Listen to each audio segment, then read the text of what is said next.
Hello friends, कबीरा study में आपका मैं यतिन स्वागत करता हूं। आज हम इकोनॉमिक्स की क्लास पढ़ने वाले हैं। इकोनॉमिक्स में हम राष्ट्रीय आय या नेशनल इनकम को पढ़ेंगे। लास्ट क्लासेस में हमने इंट्रोडक्शन क्लासेस पढ़ी थी। इंट्रोडक्शन में हमने पढ़ा था कि अर्थव्यवस्था क्या होता है, अर्थव्यवस्था के प्रकार भी हमने पढ़ लिए हैं, अर्थशास्त्र के प्रकार भी हमने पढ़ लिए हैं, अर्थव्यवस्था के क्षेत्रों को हमने पढ़ा। आज हम राष्ट्रीय आय या नेशनल इनकम को पढ़ना शुरू करते हैं। तो आइए शुरू करते हैं। राष्ट्रीय आय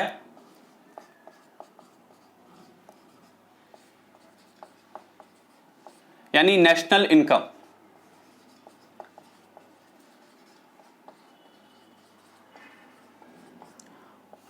राष्ट्रीय आय यानी नेशनल इनकम। राष्ट्रीय आय या नेशनल इनकम होता क्या है? एक व्यक्ति है और वो व्यक्ति कोई कितना पैसा कमाता है अपने घर में, यह उसकी एक व्यक्ति की आय होती है। लेकिन अगर पूरे देश में कितने व्यक्ति रहते हैं और वह किन किन संसाधनों से पैसा कमाते हैं, इन सभी को हम जोड़ दें तो वह एक देश की आय या राष्ट्र की आय हो जाती है। लेकिन ये कॉन्सेप्ट इतना सा नहीं है, यह कॉन्सेप्ट है बहुत विस्तारित और बड़ा। इसमें हम समझेंगे कि किन साधनों का प्रयोग राष्ट्रीय आय को निकालने में किया जाता है, देश की आय को निकालने में किन किन तकनीकों का या किन किन विधियों का इस्तेमाल किया जाता है। अब यहां पर हम यह भी समझेंगे। सबसे पहले राष्ट्रीय आय की हम बैकग्राउंड देखते हैं। आजादी से पहले कई बार ऐसे प्रयास किए गए कि भारत की इनकम आखिर है कितनी, ये कैसे पता चलेगा। इसे जांचने के लिए सबसे पहले 1863 में दादा भाई नौरोजी ने एक पुस्तक लिखी और पुस्तक का नाम था the poverty and un-British rule in India.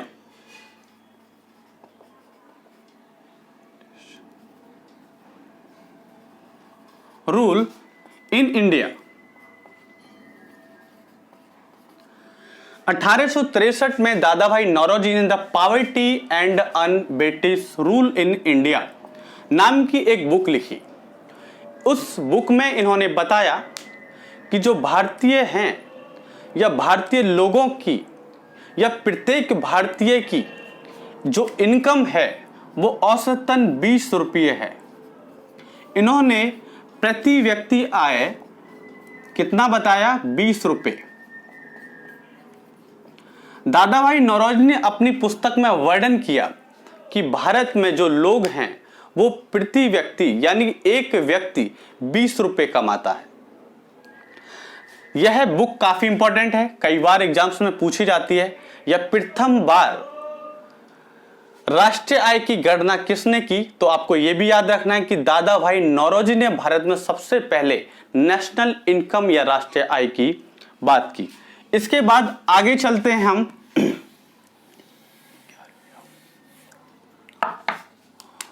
1931-32 में वी के आर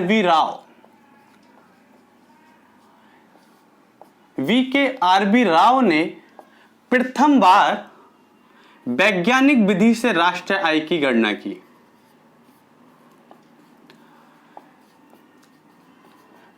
प्रथम बार इन्होंने नेशनल इनकम की गणना वैज्ञानिक विधि से की और इन्होंने ही वी.के.आर.बी. राव ने ही भारत में सबसे पहले राष्ट्रीय लेखा प्रणाली की शुरुआत की या आय लेखा प्रणाली, राष्ट्रीय आय लेखा प्रणाली की शुरुआत की। इन्होंने क्या की? सबसे पहले राष्ट्रीय आय लेखा प्रणाली की शुरुआत की। यह राष्ट्रीय आय लेखा प्रणाली क्या है? नेशनल इनकम अकाउंट सिस्टम क्या है? जैसा हम समझते हैं कि हमारे पास कितना पैसा आया और कितना पैसा गया, यह किन विधियों से हमें पता चलेगा? हम कैसे पता करेंगे कि कितना पैसा आ रहा है और कितना पैसा जा रहा है? यह राष्ट्र के जितने भी साधन होंगे जाने व्यय के और आय के, उन सभी साधनों का किसी न किसी विधि से विश्लेषण किया जाएगा। उसी को हम क्या कहते हैं, लेखा प्रणाली या अकाउंट सिस्टम बोलते हैं। राष्ट्रीय आय की गणना में राष्ट्रीय आय में कितना आया पैसा, इन सब की गणना करना ही हमारे पास जो लेखा जोखा होता है उसी को राष्ट्रीय आय लेखा प्रणाली कहते हैं। और इसकी शुरुआत भारत में सर्वप्रथम की BKRV राव ने। इससे पहले दादा भाई नौरोजी ने राष्ट्रीय आय को तो बताया था कि भारत में कितनी हो रही है, लेकिन उसका कोई सटीक प्रमाण नहीं था। पहली बार वैज्ञानिक विधि से सटीक प्रमाण BKRV राव ने ही बनाया। राष्ट्रीय आय लेखा प्रणाली की इन्होंने जब भारत में शुरुआत की, इसीलिए इनको भारतीय राष्ट्रीय आय लेखा प्रणाली का पिता कहा जाता है। आय लेखा प्रणाली का पिता कहा जाता है। यह father of national income account system भी इनको बोला जाता है। BKVR राव को भारत में राष्ट्रीय लेखा आय प्रणाली का पिता या उनका जनक माना जाता है। आगे चलते हैं हम। यह तो थी आजादी से पहले की बात, लेकिन जब देश आजाद हो गया, 1947 में जब देश को आजादी मिल गई, तो भारत में जरूरत पड़ी कि अब एक ऐसे संसाधन होने चाहिए या एक ऐसा विभाग होना चाहिए जो देश में कितनी इनकम हो रही है इसका विश्लेषण कर सके या यह बता सके कि देश में रहने वाले प्रत्येक व्यक्ति कितना कमाता है। इन सभी चीजों को जानने के लिए कई सारे प्रयास किए गए। 1949 में PC महालनोबिस, जिन्हें हम प्रशांत चंद्र महालनोबिस भी कहते हैं, PC महालनोबिस की अध्यक्षता में राष्ट्रीय आय समिति बनाई गई। राष्ट्रीय आय समिति बनाई गई। इस राष्ट्रीय आय समिति को यह जिम्मेदारी के साथ बनाया गया था कि यह देश में राष्ट्रीय आय की गणना करेगी। PC महालनोबिस ने ही या इन्हीं की अनुशंसा पर CSO, सेंट्रल स्टैटिकल ऑर्गेनाइजेशन, यानी राष्ट्रीय या केंद्रीय सांख्यिकी संगठन, केंद्रीय सांख्यिकी संगठन भी कहा जाता है। PC महालनोबिस की अध्यक्षता में राष्ट्रीय आय समिति बनाई गई और PC महालनोबिस की अनुशंसा पर या इनकी रिकमेंडेशन पर सेंट्रल स्टैटिकल ऑर्गेनाइजेशन या CSO या केंद्रीय सांख्यिकी संगठन बनाया गया। यह CSO या सेंट्रल स्टैटिकल ऑर्गेनाइजेशन ही भारत में राष्ट्रीय आय की गणना करता है। वर्तमान में अगर क्वेश्चन पूछा जाता है कि नेशनल इनकम या राष्ट्रीय आय की गणना करने वाला कौन सा संस्थान है, तो वह आंसर होगा CSO, central statical organisation. PC Mahalanobis का जन्मदिन होता है, इनका जो जन्मदिन है वो मनाया जाता है 29 जून को। 29 जून को PC महालनोबिस का जन्मदिन होता है और इन्हीं के जन्मदिन को राष्ट्रीय सांख्यिकी दिवस के रूप में मनाया जाता है। राष्ट्रीय सांख्यिकी दिवस के रूप में इनके जन्मदिन को मनाया जाता है। अगर क्वेश्चन आपसे पूछा जाता है कि भारत में राष्ट्रीय सांख्यिकी दिवस कब मनाया जाता है, 29 जून को मनाया जाता है और वह किसकी उपलब्धियों के लिए मनाया जाता है? PC महालनोबिस की उपलब्धियों के लिए मनाया जाता है। नेक्स्ट चलते हैं।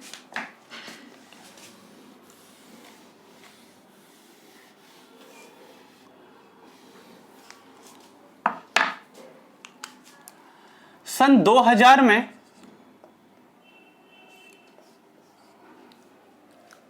सी रंगाराजन, जो कौन थे, आरबीआई के गवर्नर थे सी रंगाराजन, इनकी अध्यक्षता में राष्ट्रीय सांख्यिकी आयोग बनाया गया।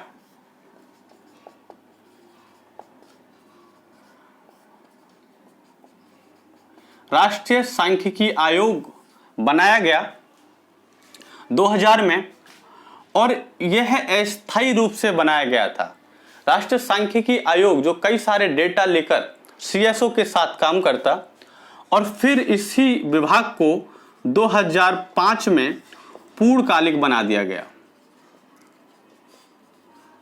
पूर्णकालिक यानी पूरे समय के लिए बना दिया गया। पहले ये 2000 में शॉर्ट टर्म था, और इसके प्रथम जो अध्यक्ष बनाए गए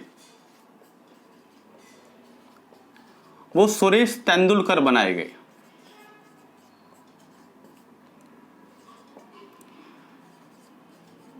सुरेश तेंदुलकर को इनका प्रथम अध्यक्ष बनाया गया। आगे चलते हैं हम।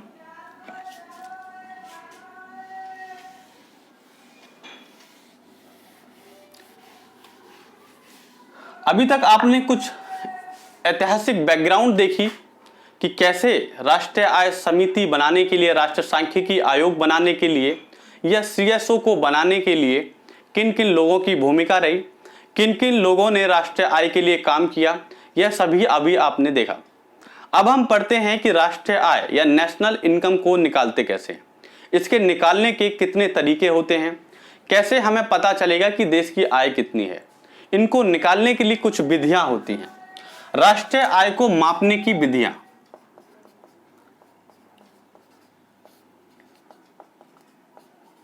राष्ट्रीय आय को मापने की विधियां,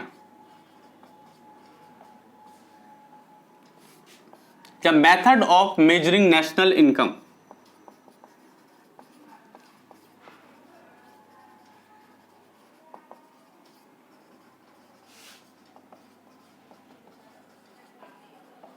method of measuring national income. राष्ट्रीय आय या नेशनल इनकम को मापने की 3 विधियां होती हैं। पहली विधि होती है हमारे पास उत्पादन विधि, जिसे हम प्रोडक्शन मेथड भी बोलते हैं, जिसे हम प्रोडक्शन मेथड भी बोलते हैं, और इसी को हम वैल्यू एडिड मेथड भी बोलते हैं।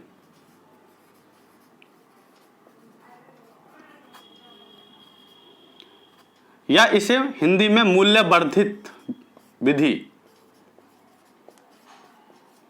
भी कहा जाता है। दूसरी विधि होती है हमारी आय विधि, जिसे हम इनकम मेथड कहते हैं।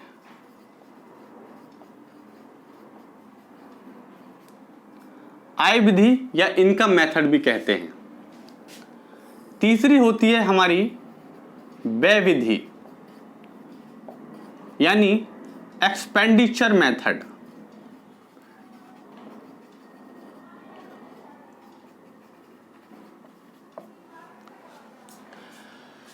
राष्ट्रीय आय को मापने की 3 विधियां हमारे पास।